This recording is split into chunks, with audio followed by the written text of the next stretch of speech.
all these pop songs that are saying, oh, you know, why are they saddling poor Louis Armstrong with this pop music? Well, it's because he was damn good at it. You know, Louis could do anything. He could perform any kind of song and immediately transform it, and yeah, his genius just was all over the place. So I think it's time for another quick video. This is a song Louis first recorded in 1951 for Decca. It's called I Get Ideas. It's based on an Argentine tango called Adios Muchachos. And when it first came out, the disc jockeys were going crazy. Yeah, my blood is boiling. How dare they bury Louis Armstrong in commercialism? Again, I'll let you decide. Watch Louis sing it, watch him sell it, watch him play the trumpet, and again, if this doesn't move you, you're dead.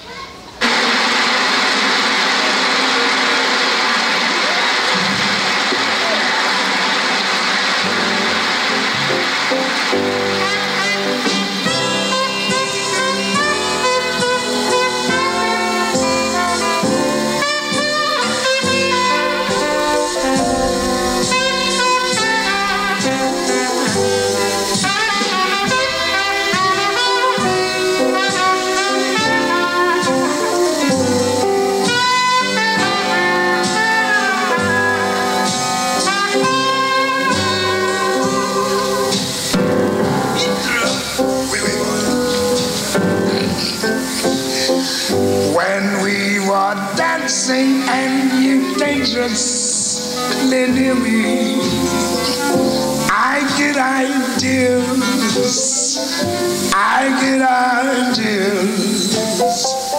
I want to hold you so much closer than I dare to.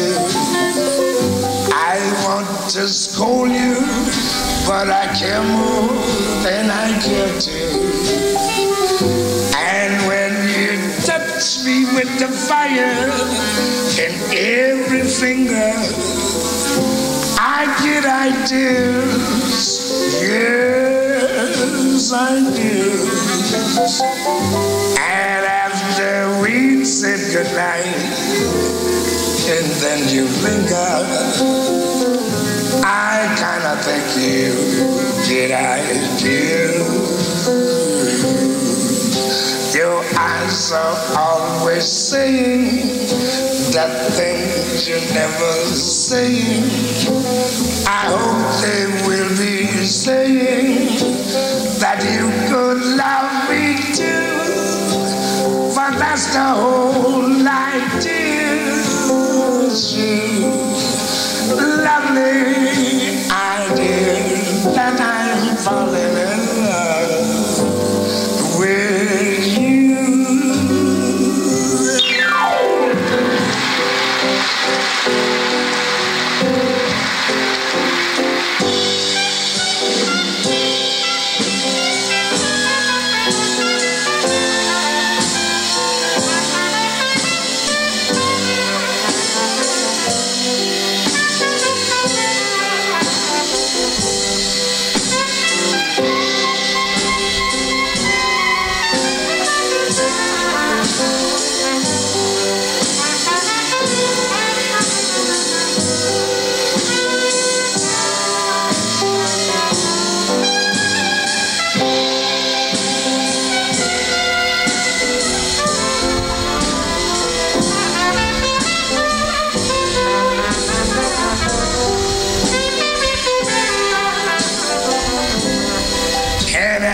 We said goodnight, and then you linger, babe.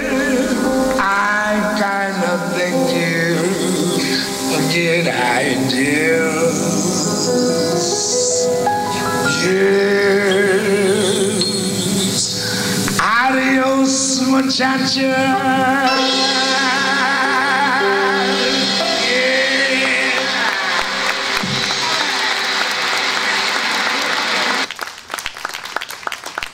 Been fantastic. So if that's commercial music, then I love commercial music. There's nothing wrong with that if that's commercial music. But another thing Louis got in trouble with in those later years was the smile, that beautiful smile, and the eye rolling, and people claiming he was an Uncle Tom and wasn't up on race relations and stuff like that. Again, Louis Armstrong was an absolute civil rights pioneer. He broke down so many barriers for his people. It's just stunning that he had to go through so much during his life. And when I started doing research at the Louis Armstrong Archives in 2006, I fell in love with Louis's private tapes. He always had a reel-to-reel tape recorder going, and this is where he would really speak about racism and his feelings and the things he went through. And it's when you listen to these tapes that you really realize that Louis Armstrong was a tough guy, and he went through a lot. And when you hear these feelings, he really knew the score. The people who said that he didn't know what was happening were completely wrong. And I want to share, I gave a bunch of lectures on Louis Armstrong and race back in February, and I want to share a quick snippet that I shared back then from one of Louis's private tapes. This is a story that's in my book. There's no children present besides my own, right? I don't want the police to come. This is a story that's in my book. It's Louis Armstrong on the set of the movie Glory Alley in 1951. A call boy is going around and getting all the actors to come on the set, and he's using Mr. This and Mrs. That, very respectful. Well, he gets Louis Armstrong and he makes a joke. Hey, Satchmo, why don't you come down here, or they're going to call and get Harry James for you. Well, Louis felt he was disrespected, and I'll let him tell you the rest of this story.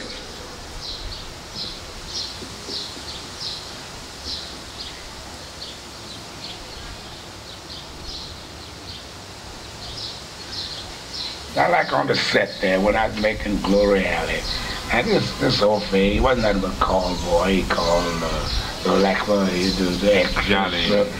extras and different things. Then he'll come to the stars dressing room, let them know when they want him for the camera. And he was hanging around on the set all the time. You know what I mean? Yeah. So now he'll come up, Mr. Gilbert Rowland, Mr.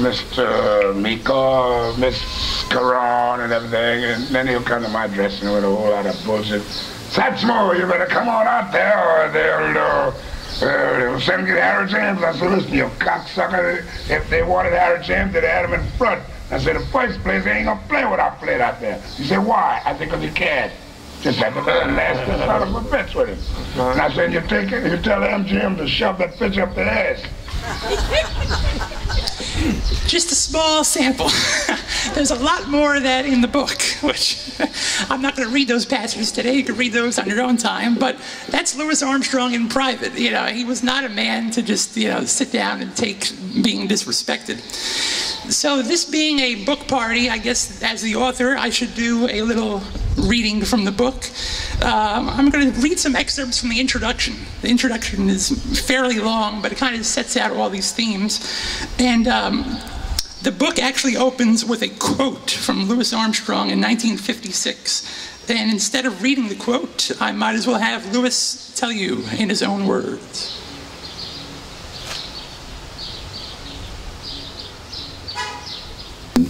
I've been thinking a whole lot of things through the years. I noticed you take, not on the critics, you take the man on the street, some cat that think he knows a whole lot about music and records and things. They'll come up and say, man, you're doing all right, say, but I remember when you really blowing that horn, and I'll just look at him and say, well, solid gate, but he don't realize that I'm playing better now than I ever played in my life. So that's Louis Armstrong, 1956. He knew it back then. People were coming up to him saying, boy, you really used to play. But Louis is saying, he don't realize I'm playing better now than I've ever played before in my life. So he knew what he was doing in the 1950s and 60s. And 40 years after he's gone, I think we're starting to catch up. So here's some snippets from the introduction. A packed theater in Chicago is in attendance to cheer on one of the most beloved musicians in town, Louis Armstrong. Armstrong walks to center stage, a devilish grin on his face. His eyes widen. He picks up his trumpet and begins blowing a tune from a current Broadway show. The audience goes wild at the mere sound of his horn. Armstrong creates a dazzling solo on the popular song, eliciting shouts from the crowd each time he hits a high note.